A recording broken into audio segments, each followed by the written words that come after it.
Hi, hello, and welcome exuberance. So today we are going to see or visit the Thanjavur Big Temple. It is also known as Peruvudaiyar Temple, and it was built by Raja Raja Cholan. Okay, so we will have a quick overview of the Raja Raja's works and then the temple facts. Right. So Raja Raja was son of Parantaka II. So he was also known as Chundra Cholan, and he was great grandson of Parantaka I. Okay, so his ascension to the throne has actually ended a big history of rivals for claiming the throne. Actually, so it began when the Parantaka I died, the great grandfather of Raja Raja Cholan. So Parantaka I died, and then his son became the ruler. Kandaraditya was his name, and he died. After that, his son should have been the ruler, so he was named Madurantakan, but he couldn't be a ruler because he was very young in age. He was a minor kind of thing, so he was not be able to rule the country. So the younger son of Parantaka I, Arinjaya, has taken up the throne and ruled the country, but he died soon. And then his son, Arinjaya's son, is Parantaka II, which is who is also known as the Sundara Cholan, uh, came to the throne and ruled the Chola dynasty basically. So there is some confusion that arose that whether Madurandangan should be in the throne or Sundara Chola, or Sundara Cholan's heirs should be in the throne.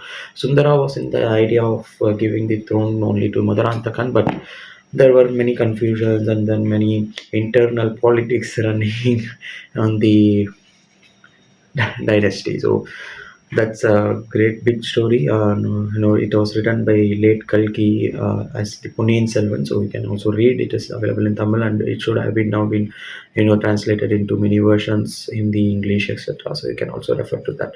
So Aditya Karikalan is a elder brother of Raja Raja Cholan, and there is an elder sister Kundavai. So all these three are the heirs, or you know of Sundara Cholan, right? And then Aditya Karikala too should have been the crown prince, but there is some mystery in his death. But the inscription state that he has been assassinated. So we don't have clear evidence of how he died. Anyway, but the inscription states that it has been he has been assassinated. Let's see. And then so Arulmoli Varman. Arulmoli Varman is the original name of Raja Raja Cholan. He was also fondly known as Ponniyin Selvan. So there is a story behind that name also. So after he got into the throne, when Raja Raja Cholan was promoted to the throne. So once Sundara Cholan died, he gave the Chola dynasty's ruling power to Madurantagan anyway, and Madurantagan was fondly called as Uttama Cholan. And after Uttama Cholan, Raja Raja Cholan came to power, and from the point when he started ruling, he became to be called as Raja Raja Cholan. So he was taking power or in charge on about June to July 985. It's like thousand years back, right? And Raja Raja Chola inherited a kingdom whose boundaries were limited to the traditional Chola territory, which is around Tanjavur and Tiruchirappalli region. At the time of his ascension, the Chola kingdom was relatively small and was still recovering from the impacts of the earlier wars on Rashtrakuta invasions, etc. So Raja Raja turned it into a well-administered empire which possessed a strong army and a navy. So during his reign, the northern kingdom of Vengi became a Chola protectorate, and the Chola influence were there on the eastern coast and extended as far as Kalinga in the northern side. So these are all the regions that were there in about 1000 years ago. So he also created a number of regiments, and these are also mentioned in the Tanjavur inscriptions. So these regiments were divided into elephant troops, cavalry, and infantry, and each of these regiments had its own autonomy and was free to endow benefications and the or even they had the power to build temples themselves. So King Raja Raja Chola around in the early or late 10th century basically had many victories in the Kandalu Salai, and then he went to Kerala, parts of Karnataka, etc. by early 11th century in those periods. So he also seized Gangavadi, Nolampapadi, and his naval expedition around late 10th century includes or secured the Maldives, Malabar coast, and the northern Sri Lanka as well. And in 1005 or something, he conquered the Madurai, which is the capital of the Pandya dynasty basically, and the kingdoms of Kollam, Kolladesam, Kodungalur, everything. So these conquests made Raja Raja Cholan one of the most prominent rulers of South India during his reign. So Raja Raja was a follower of Shivaism, sect of Hinduism, but he also dedicated several temples to Vishnu, and he also was really, admired Buddhism as well. So in the 11th century, the Chudamani Vihara, a Buddhist monastery, was built by the Sailendra king of Srivijaya with the patronage of Raja Raja Cholan in Nagapattinam. So it was named as Chudamani or Chulamani Vihara after the King Sri Maharaj, father King, the Sailendra king. Right? As per the small Leiden grant, this Vihara was called Raja Raja Perumpalli during the time of Kulothunga Cholan. Okay, Kulothunga Cholan. So the heirs later. So Raja Raja dedicated the proceeds of the revenues from the Anaimangalam village towards the upkeep of this vihara. So he just donated everything, whatever he did. So coming to this temple was built by him in 1010, 1010, and it's dedicated to Lord Shiva, and the temple and capital both acted as a center of both the religious and economic activities for the Chola dynasty fully. So it is also known as Periyakovil, Rajarajeshwaram, Shwara temple, everything. So it is one of the largest temples in India and is an example of Dravidian architecture during the Chola period.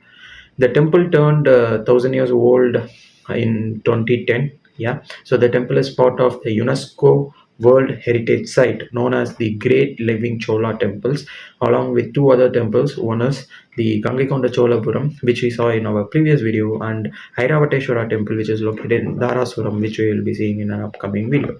So, if we need to talk about this temple in detail, it will take a lot of time and topics on them because they are too heavy and too large to speak. If you want to speak about temple in detail, you will go to each and every inscription that is there and read out, and you can actually explain something more. So, we are going to keep it shorter here. And so, in Tanjai Temple, the Vimanam, that is the temple tower, is 216 feet high. So it is around 63 to 66 meters high, and it's the tallest in the world at the time when it is built. And it weighs around and the Kumbam, which is there in the apex on the top of that temple tower, weighs around 80 tons. It is made of a single rock and it was placed there. So this is one attraction, or the sense of attraction and a sense of curiosity to know how a 80-ton rock, a single rock of 80 tons, is placed over the top of a temple tower. 1,000 years back, we have cranes and many machineries nowadays, but there were no such tools available at that point in time, 1,000 years back.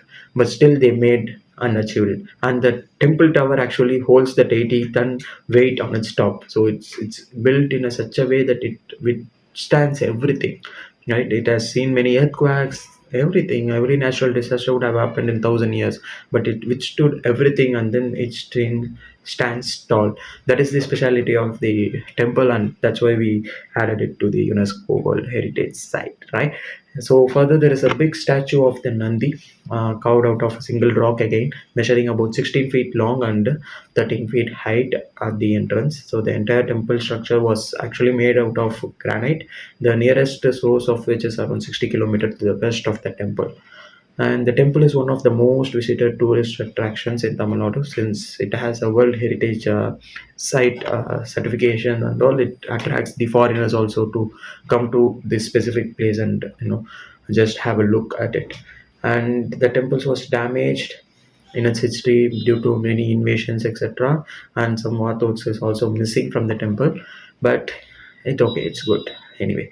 So additional mandapam and monuments were added in the centuries that followed, and the temple now stands amidst the fortified walls that were added after the 16th century by the Mughal Empire and everyone. So the sanctum hosts statues, sculptures depicting the Hindu mythology, including Shivaism, Vishnuism, everything, and also some scenes of the Chola royalty and court life. Yeah.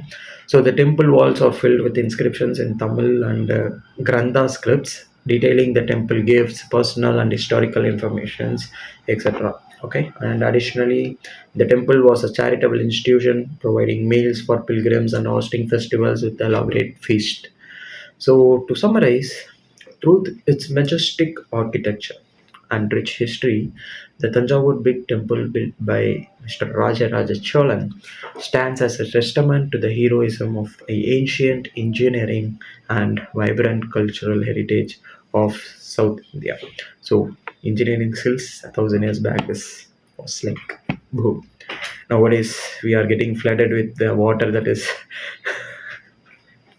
for the rain that we are getting for 2 days. But now it withstood all the natural resources, not like us, right? So, as a UNESCO World Heritage Site, this temple continues to captivate the visitors from across the globe, as I said, inviting us to marvel at its splendor and dwell into the rich tapestry of history it holds within the walls.